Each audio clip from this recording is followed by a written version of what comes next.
ഇവിടെ എൻ്റെ ഒരു അനുഭവം പറയുകയാണെങ്കിൽ, ഇപ്പോൾ ഉദാഹരണത്തിന് പാകിസ്ഥാൻ എന്ന് പറഞ്ഞ വാക്ക് കേൾക്കുമ്പോൾ ഇന്ത്യയിൽ സാധാരണക്കാരനായ ഏതൊരു മനുഷ്യനും മനസ്സിലാക്കുന്നത് അത് മുസ്ലിങ്ങൾ ചെന്ന് താമസിക്കുന്ന ഏതോ ഒരു പ്രധാനപ്പെട്ട രാജ്യം എന്നാണ്. പക്ഷെ ഞാൻ പാകിസ്ഥാനിൽ 2 പ്രാവശ്യം എൻ്റെ ജോലിയുടെ ഭാഗമായിട്ട് യാത്ര ചെയ്തിട്ടുണ്ട്. ഈ 2 പ്രാവശ്യവും പാകിസ്ഥാനിൻ്റെ ഏതാണ്ട് എല്ലാ മുക്കിലും മൂലയിലും എന്നോണം ഞാൻ യാത്ര ചെയ്തിട്ടുമുണ്ട്. അപ്പോൾ എനിക്ക് മനസ്സിലായ കുറേ കാര്യങ്ങളുണ്ട്.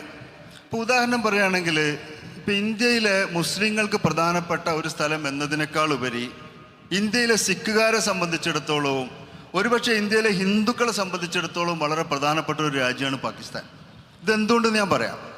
ഇപ്പോൾ ഹിന്ദു മതവിശ്വാസികളുടെ ഏറ്റവും പ്രധാനപ്പെട്ട ദൈവങ്ങളിൽ ഒരാളാണ് പരമശിവൻ. ഭഗവാൻ പരമശിവൻ്റെ ജന്മസ്ഥാനം എവിടെയാണെന്ന് ചോദിച്ചു കഴിഞ്ഞാൽ നമ്മളൊക്കെ മനസ്സിലാക്കുക കൈലാസം എന്നാണ്. പക്ഷെ കൈലാസമല്ല. പാകിസ്ഥാനിലെ കട്ടസ്രാജ് ടെമ്പിളിലാണ് അദ്ദേഹത്തിൻ്റെ ജന്മസ്ഥാൻ ക്ഷേത്രമുള്ളത്. ഈ കട്ടസ്രാജ് ടെമ്പിൾ ഉദ്ഘാടനം ചെയ്യാൻ വേണ്ടി ഇന്ത്യയിൽ നിന്ന് എൽ.കെ. അദ്വാനി പോവുകയുണ്ടായി. അപ്പോൾ എൽ.കെ. അദ്വാനി അവിടെ പോയ സമയത്ത് അദ്ദേഹം അവിടെ ഹിന്ദു മതാചാര പ്രകാരമുള്ള ചടങ്ങുകൾ നടത്തി. അവിടുത്തെ അന്നത്തെ പ്രധാനമന്ത്രി ആ ക്ഷേത്രത്തിന് മുമ്പിൽ ഇരുന്നുകൊണ്ട് ഒരു ഫാത്തിഹ ഓതി. അതായത് നവാസ് ഷെരീഫ് ഫാത്തിഹ ഓതിയിട്ടും എൽ.കെ. അദ്വാനി തേങ്ങ ഉടച്ചിട്ടുമാണ് ഈ ക്ഷേത്രത്തിൻ്റെ ഉദ്ഘാടനം നടത്തിയിട്ടുള്ളത്. ഇനി ഇതിനേക്കാളും രസകരമായൊരു വിവരം എന്താ വെച്ച് കഴിഞ്ഞാൽ, ഈ ക്ഷേത്രം നിൽക്കുന്ന സ്ഥലത്ത് നിന്ന് ഒരു 30 കിലോമീറ്റർ അപ്പുറത്താണ് ഇന്ത്യയുടെ മുൻ പ്രധാനമന്ത്രി ഡോക്ടർ മൻമോഹൻ സിംഗ് ജനിച്ചിട്ടുള്ളത്. മൻമോഹൻ സിംഗിൻ്റെ ഗ്രാമത്തിൽ നിന്നൊരു മനുഷ്യൻ ഒരു ദിവസം അത്താരി ബോർഡറിൽ വന്നിട്ട് പത്രക്കാരെ വിളിച്ചു. അതായത് പ്രധാനമന്ത്രി കാര്യാലയത്തിൽ വിളിച്ചു പറഞ്ഞു, അങ്ങനെ മൻമോഹൻ സിംഗിനെ കാണാൻ വേണ്ടി ഒരാൾ വന്നിട്ടുണ്ട്. അങ്ങനെ അന്വേഷിച്ച് നോക്കുമ്പോൾ മൻമോഹൻ സിംഗ് കൺഫർമേഷൻ കൊടുത്തു, എൻ്റെ പഴയ ക്ലാസ്മേറ്റാണ്.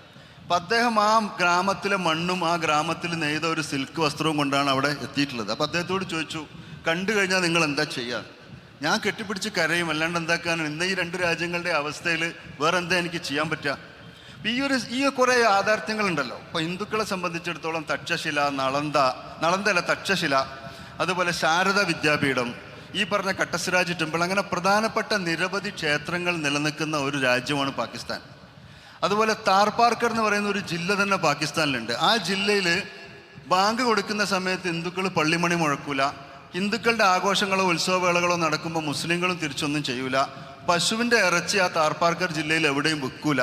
ഇങ്ങനെയൊക്കെ പ്രത്യേകതകളുള്ള ഒരു ജില്ല പാകിസ്ഥാനിലുണ്ടെന്ന് എത്ര ആളുകൾക്ക് അറിയാം രാജ്യത്ത്? ആ താർപാർക്കർ ജില്ലയിൽ നിന്ന് ഒരുപാട് സിംഗേഴ്സും ആക്ടേഴ്സും ഒക്കെ പാകിസ്ഥാൻ എന്ന് പറയുന്ന രാജ്യത്തിനെ പ്രതിനിധീകരിച്ച് വരുന്നുണ്ട്. ഡാനിഷ് കനേരിയ എന്ന് പറയുന്ന ക്രിക്കറ്റർ അതിലൊരാളാണ്. അപ്പം ഞാൻ പറഞ്ഞു വരുന്നത്, പരസ്പരം മനസ്സിലാക്കാത്തതിൻ്റെ പ്രശ്നങ്ങളാണ് നമുക്ക് ഇടയിൽ പലപ്പോഴും ഉള്ളത്. ഇപ്പോൾ ഉദാഹരണത്തിന് ഇറാൻ എന്ന് പറയുന്ന രാജ്യം കേൾക്കുമ്പോൾ നമ്മുടെ മനസ്സിൽ ഉണ്ടാകുന്നൊരു ചിത്രമുണ്ട്. പക്ഷേ ക്രിസ്തുമത വിശ്വാസികൾ ലോകത്ത് സ്ഥാപിച്ച ഏറ്റവും ആദ്യത്തെ ചർച്ച് ഈ ഇറാനിലാണുള്ളത്. വിശുദ്ധ തദ്ദേവൂസ് എന്ന് പറയുന്ന യേശുവിൻ്റെ ശിഷ്യനായ 12 ശിഷ്യന്മാരിൽ പ്രധാനിയായ തദ്ദേവൂസിൻ്റെ ഖബർസ്ഥാനം ഉള്ളത് ഇറാനിലാണ്. നമ്മൾ തുർക്കി എന്ന് കേൾക്കുമ്പോൾ അതൊരു മുസ്ലിം രാജ്യമാണ്. പക്ഷെ തുർക്കിയിലെ ഫെത്തിയ എന്ന് പറയുന്ന ഒരു നഗരത്തിൻ്റെ 100 കിലോമീറ്റർ ചുറ്റളവിലായിട്ട് ബൈബിളിലൂടെ സെൻറ്റ് ജോൺ കത്തെഴുതിയ 7 പ്രധാനപ്പെട്ട നഗരങ്ങൾ, അതായത് ബൈബിളിലെ പുതിയ നിയമത്തിൽ സെൻറ്റ് ജോൺ 7 നഗരങ്ങളിലെ വിശ്വാസികൾക്ക് യേശുക്രിസ്തു സ്വപ്നത്തിൽ കണ്ടതിൻ്റെ അടിസ്ഥാനത്തിൽ കത്തയക്കുന്നുണ്ട്. ആ 7 നഗരങ്ങളും ഇന്നത്തെ തുർക്കിയിലാണുള്ളത്. തുർക്കി ഈ നഗരങ്ങളെയൊക്കെ സംരക്ഷിച്ച് നിർത്തിയിട്ടുണ്ട്. തുർക്കിയിൽ ഏറ്റവും അധികം സഞ്ചാരികൾ പോകുന്ന ഒരു സ്ഥലമാണ് പമുക്കലെ. എന്നാൽ പമുക്കലയിലാണ് വിശുദ്ധ പീറ്റർ എന്ന് പറയുന്ന യേശുവിൻ്റെ ഏറ്റവും പ്രധാനപ്പെട്ട മറ്റൊരു ശിഷ്യൻ്റെ ഖബറുള്ളത്. അത് പലപ്പോഴും ആളുകൾ കാണുന്ന പോലുമില്ല. കാരണം ഈ പമുക്കല എന്ന് പറയുന്ന വെളുത്ത മഞ്ഞുമലകൾ പോലെയുള്ള ചൂടുനീരുറവുകൾ പുറത്തേക്ക് വരുന്ന ഒരു സ്ഥലത്ത് പോയിട്ട് കുളിക്കുക, തിരിച്ചു വരിക എന്നല്ലാതെ അവിടുന്ന് ഒരു 100 മീറ്റർ അപ്പുറത്തുള്ള ഈ സാധനം പലപ്പോഴും ആളുകൾ കാണുന്നില്ല. ഇപ്പം ഞാൻ എൻ്റെ യാത്രയിലൂടെ ഇപ്പോൾ ചെയ്തുകൊണ്ടിരിക്കുന്നത്, ജേർണിസ്റ്റിലൂടെ ചെയ്തുകൊണ്ടിരിക്കുന്നത്, മനുഷ്യർക്ക് പരസ്പരം മനസ്സിലാക്കാൻ കഴിയുന്ന രീതിയിൽ വിശ്വമാനവികതയ്ക്ക്, സംസ്കാരത്തിന് ഓരോ സമൂഹങ്ങളും നൽകിയിട്ടുള്ള സംഭാവനകൾ പരിചയപ്പെടുത്തുക എന്നുള്ള. ഒരുപക്ഷെ നിങ്ങൾ സാധാരണ കണ്ടുവരുന്ന യാത്രാ വിവരണങ്ങൾ, എപ്പിസോഡുകളിൽ നിന്ന് അല്പം വ്യത്യാസപ്പെട്ടിരിക്കും. നമ്മളൊരു രാജ്യത്തേക്ക് പോകുന്നതിന് മുമ്പ് ആ രാജ്യത്ത് എന്താണോ ഇങ്ങനെ മനുഷ്യന് അയിമെന്ന് എന്തെങ്കിലും ഉൾക്കൊള്ളാൻ പറ്റുന്നതായിട്ട് ബാക്കിയുള്ളത് അത് കൃത്യമായി പഠിച്ച് സ്ക്രിപ്റ്റ് ചെയ്തിട്ടാണ് ഈ സാധനം മുന്നോട്ട് പോകുന്നത്.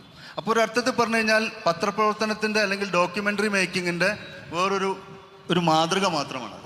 തീർച്ചയായിട്ടും ഈ സാധാരണഗതിയിൽ ആളുകൾ യാത്ര ചെയ്ത് എത്താത്ത ഇടങ്ങളിലേക്കാണ് റഷീദ് സാറിൻ്റെ പല യാത്രകളും എത്തിയിട്ടുള്ളത്. അത് എനിക്ക് തോന്നുന്നത് നമ്മുടെ ഈ ജേർണിസ്റ്റിൻ്റെ ജേർണി തുടങ്ങിയതിന് ശേഷം അത് അവസാനം ഏറ്റവും യൂറോപ്പിലേക്കുള്ള യാത്രകളായിരുന്നു തോന്നുന്നു, അല്ലേ? പുതിയ യാത്രകൾ. അതിൽ തന്നെ ഒരു ഹിസ്റ്ററി ഹെറിറ്റേജ് കണക്ട് ചെയ്തുകൊണ്ടുള്ള യാത്രകളാണ് ഏതാണ്ടെല്ലാം എന്ന് തോന്നിയിട്ടുണ്ട്. അതെന്താ അങ്ങനെ തിരഞ്ഞെടുക്കാനുള്ളൊരു? ഹിസ്റ്ററി അല്ല, ഞാൻ പറഞ്ഞല്ലോ, മനുഷ്യന്മാർക്കിടയിൽ ഡിവിഷൻ ഉണ്ടാക്കുന്ന, ഇപ്പോൾ ഇന്ത്യ എന്ന് പറയുന്നത് ഒരു പ്രത്യേക സമൂഹത്തിൻ്റെ മാത്രം രാജ്യമാണ്, പാകിസ്ഥാൻ എന്ന് പറയുന്നത് അതുപോലെ വേറൊരു മതസമൂഹത്തിൻ്റെ രാജ്യമാണ് എന്നൊക്കെയാണ് നമ്മൾ പഠിക്കുന്നത്. പക്ഷേ യൂറോപ്പിനെ നമ്മൾ എടുത്തു നോക്ക്. യൂറോപ്പിൽ പിന്നെ ഒരു കാലത്ത് വിവിധ നാട്ടുരാജ്യങ്ങളായി തമ്മിലടിച്ച് നിന്നിരുന്ന യൂറോപ്പ് ഒരു യൂണിയനായിട്ട് മാറി. അവർക്കൊരു നാണയം വന്നു. ഒരു രാജ്യത്തു നിന്ന് വേറൊരു രാജ്യത്തേക്ക് പോകാൻ പ്രത്യേകിച്ച് ബുദ്ധിമുട്ടുകളില്ലാതായി, അല്ലേ? എന്തുകൊണ്ട് ഇന്ത്യക്കും പാകിസ്ഥാനും അതുപോലെ ബംഗ്ലാദേശിനും ശ്രീലങ്കക്കും ഒക്കെ അതുപോലെ ഒരു യൂണിയനായി മാറാൻ കഴിയുന്നില്ല എന്ന് ഒരിക്കൽ സുധീന്ദ്ര കുൽക്കർണി ഡൽഹിയിൽ നടന്ന വളരെ പ്രധാനപ്പെട്ട ഒരു സെമിനാറിൽ ചോദിക്കണ്ടായി.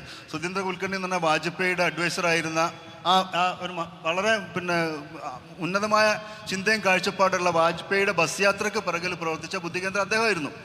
അപ്പം ഒന്ന് ആലോചിച്ച് കഴിഞ്ഞാൽ അങ്ങനെ ഒരു യൂണിയൻ നമുക്കിടയിൽ നിലവിൽ വന്നു കഴിഞ്ഞാൽ ഇപ്പം രാജ്യം പുറത്ത് പ്രതിരോധ സംവിധാനത്തിന് വേണ്ടി കൊടുക്കുന്ന 7.8 ലക്ഷം കോടി രൂപയാണ് കഴിഞ്ഞ ബജറ്റിൽ ഇത് പാസ്സായിട്ടുള്ളത്, തുക നീക്കി വെക്കേണ്ടി വരുന്നത്.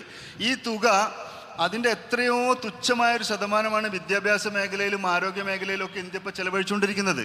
അപ്പം ഇത്തരം മേഖലകളിലേക്ക് മാറിക്കഴിഞ്ഞാൽ നമ്മളെ രാജ്യം തിരിച്ചറിയാൻ പറ്റാത്ത വിധം പുരോഗമിച്ച, ലോകത്തെ മുഴുവൻ രാജ്യങ്ങളിലുള്ള ആളുകളും ഇങ്ങോട്ടേക്ക് വരാൻ ആഗ്രഹിക്കുന്ന ഒരു രാജ്യമായിട്ട് ഇത് മാറും. പക്ഷെ നമ്മൾ തമ്മിലടിക്കാൻ വേണ്ടിയുള്ള പ്രതിരോധ സംവിധാനത്തിലേക്കാണ് നമ്മുടെ കാശ് മുഴുവൻ ചെലവഴിക്കുന്നത്.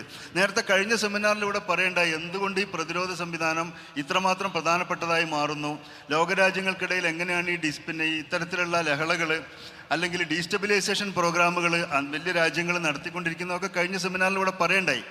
അപ്പോൾ അതിനെയൊക്കെ പകരമായിട്ട് പരസ്പരം മനസ്സിലാക്കാൻ കഴിയുന്ന ഓരോ മതസമൂഹത്തിനും അല്ലെങ്കിൽ സാംസ്കാരിക സമൂഹത്തിനും ഒക്കെ അങ്ങോട്ടും ഇങ്ങോട്ടും തിരിച്ചറിയാൻ കഴിയുന്ന, അംഗീകരിക്കാൻ കഴിയുന്ന കാര്യങ്ങൾ എന്തൊക്കെ ലോകത്തുണ്ടോ അതിനെ പ്രൊമോട്ട് ചെയ്യുക എന്നുള്ളതിൻ്റെ അടിസ്ഥാനത്തിലാണ് നമ്മളിപ്പോൾ പോകുന്നത്. തീർച്ചയായിട്ടും സാറിന് കുറേ കൂടി പറയാനുണ്ട്.